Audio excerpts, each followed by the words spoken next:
I work for Girl Scouts Minnesota and Wisconsin Lakes and Pines. I am the customer care assistant, which means I answer the phones and I run the front desk and answer your emails when you send us questions. And my hobby is baking. We're gonna talk about icing cakes and cupcakes today. And I own a cottage bakery, so I have lots of fun toys here to help me in my hobby. And what a cottage bakery is I run the bakery out of my kitchen instead of a separate building outside of my house. So today we're going to learn how to mix up buttercream. One thing a lot of people don't know is that a lot of times there's actually no butter in buttercream. What we're going to use is Crisco and butter flavoring. So you're going to start by putting your Crisco in the bowl. If you have a stand mixer, it works the best, but you can do it with a regular bowl and a hand mixer. We're going to start by adding water to the shortening and incorporating that in. It's really hard to measure water with a measuring spoon, so I recommend getting a tiny little measuring cup like this that measures tablespoons. I'm going to start with 2 tablespoons of water.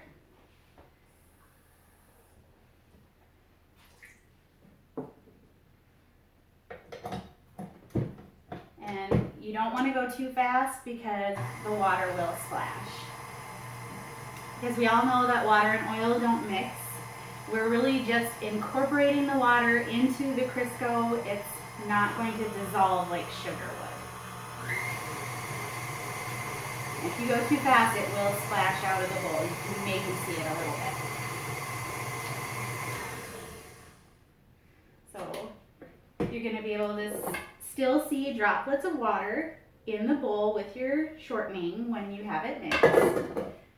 I'm going to start to incorporate the flavoring into my shortening. This is powdered sugar or confectioner's sugar. You're going to start adding it very slowly because if you add it too fast, it will puff up all over the place and make a big mess.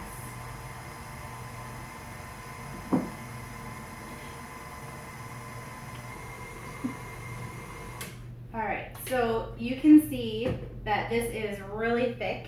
You're not going to be able to spread it on a cake. So we're going to slowly add more water to thin it out. I use 1 tablespoon at a time.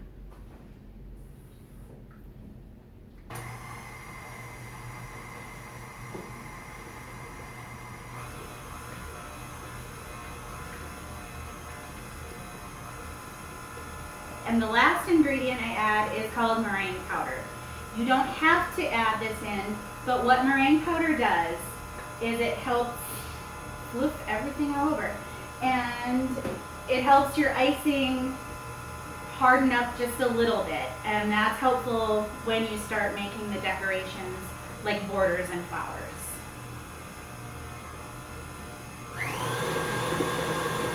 You will want to beat it on high just a little while to make sure everything is mixed together.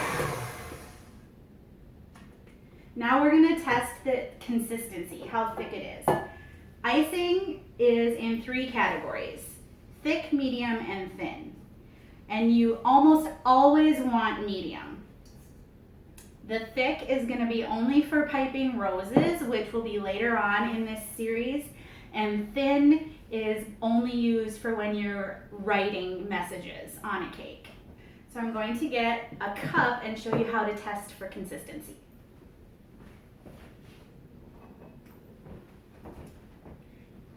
You put some of your icing in the cup.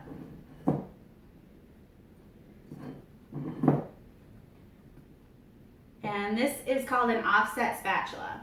When you put your spatula in there and you wiggle it around, if it tips over like that, that's medium consistency and it's perfect for icing a cake. So this is exactly what we want. But I don't want it to be white. I want it to have some color. So I'm going to put this back in the bowl and we're going to add some color to it. I use what are called gel tints. They come in small little jars like this. I'm going to use as close as I have to Girl Scout green. And the key to keeping these really nice and fresh is to only ever put clean utensils in here, because if you get sugar or shortening in here, then that gives bacteria food and it's going to grow mold, and we don't want that. So I'm going to take, and there's really no measurement to this. You just put, you start off with a little bit, and if it's not a bright enough or a dark enough color, you just add more.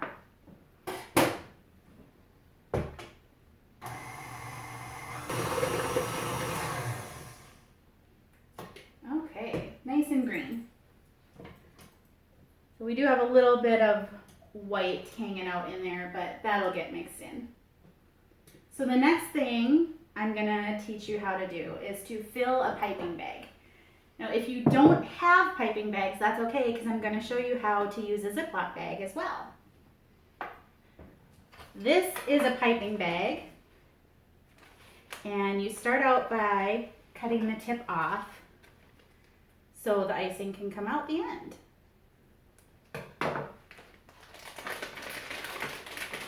And I use these handy little devices called a coupler so that I don't have to stick my tip in the bag, and then I can change the tips out if I want to make a different shape. And you can buy these at most local craft stores, and you can definitely buy them online. But today we are going to use Ziploc bags because that's something everybody has in their house. I've already filled one up, and this is what it looks like. I like to just cut the top off so that we don't have that big stiff part in our way. And then you really want to only snip a very small corner of it off because it's going to make a bigger hole than you think. And the way I fill them is I take a nice straight glass and you put tip down into the glass.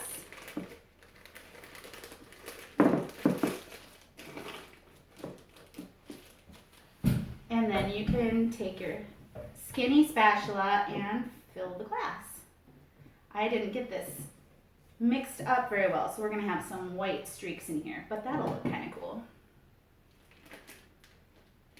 You want to try and smush it down in there so there are no air pockets if you can.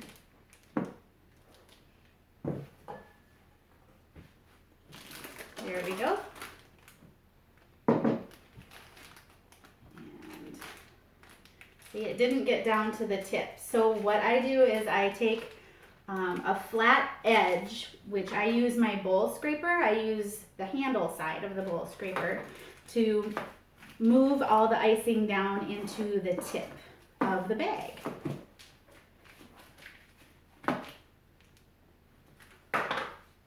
Okay, so once you have all of your icing pushed down into the tip of your bag, you'll keep it closed by keeping it twisted so you don't want your icing to pop out the other end.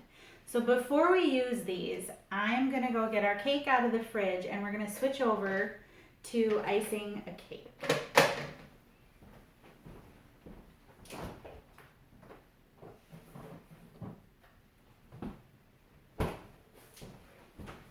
The reason I had it in the fridge is because I put a crumb coat on it. You can see that it's a chocolate cake. There are crumbs all mixed in the icing. That's what a crumb coat is. It's not pretty. You put it on, it holds all the crumbs in place. You put it in the fridge for a while. Then when you come back to put your main coat of icing on there, you're not going to get the crumbs mixed into the icing, which is really important if you have chocolate. Okay, so now that we're zoomed in nice and close to the cake, I'll show you my spatula that I've been using today. It's offset. You can see that it's tilted a little bit. This is my favorite spatula for doing icing. It lets you get nice and close to the cake without bumping into the top of the cake. We're going to get the sides done and then we'll do the top.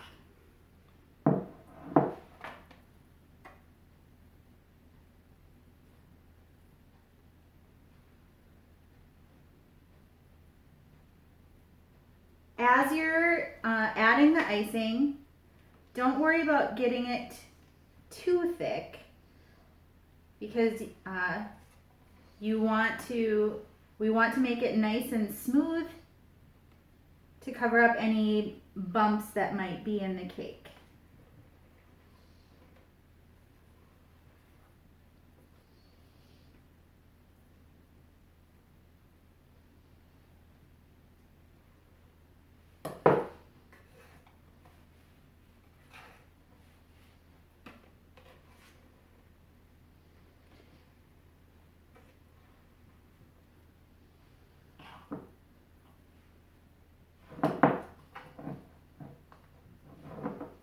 And you can see here, since we did the crumb coat, now that we're putting the main coating of icing on here, those crumbs are all getting covered up and we have a nice white layer of icing.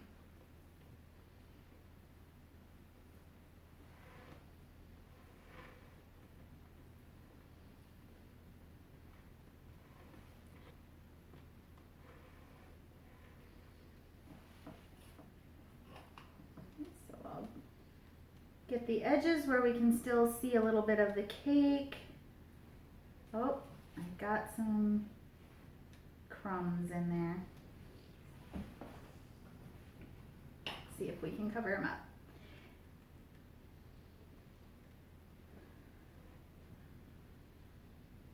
So you're not going to get the icing perfectly smooth with your spatula. But once we let it sit for a while and we let that meringue powder that we added in the recipe do its job, the icing will firm up a little bit, and I'll show you a trick how to smooth out your icing.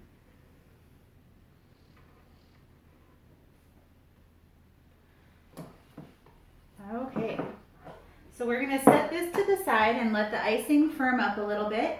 And in the meantime, while we're letting that sit, we will go back to our Ziploc bags full of icing, and I'm going to show you how to decorate a cupcake by using the Ziploc piping bags that we made. Okay, we're going to stay zoomed in right to my hands here so you get a nice close look at the cupcakes. I have two colors here. We'll try to do a couple of techniques. You've all seen the great big cupcakes at bakeries that have giant mounds of swirl. We'll see if the hole at the end of this tip is big enough to make a big swirl. We might need to make it bigger. So you would start at the outside, and you're gonna always squeeze from the top, otherwise you'll get air bubbles in there. And just keep going around closer and closer to the center. And there you go. And we can do a green one. We'll see how big that one is. I think I made that one smaller. Yeah, and see how skinny that line is. If you want just a big poofy pile of icing on your cupcake, you can trim this back a little bit to make the hole a little bigger. And you could even make nice dots in your different colors. Oh, okay, and when you're using the icing bags, you can do a few techniques such as making drops or dots. Like that. Or we could make big dots to make it look like a flower.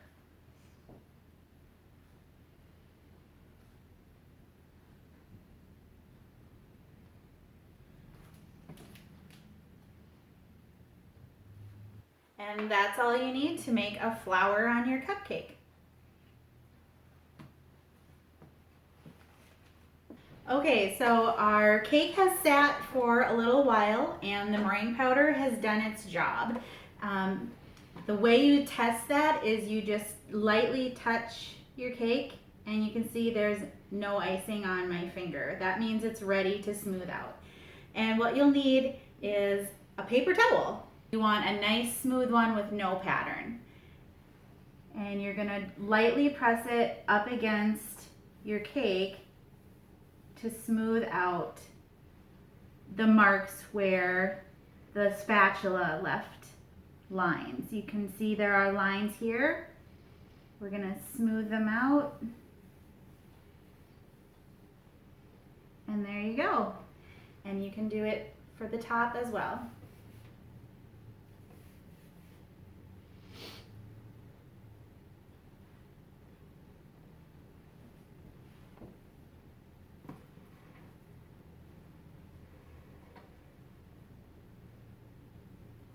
All right, so here is our cake.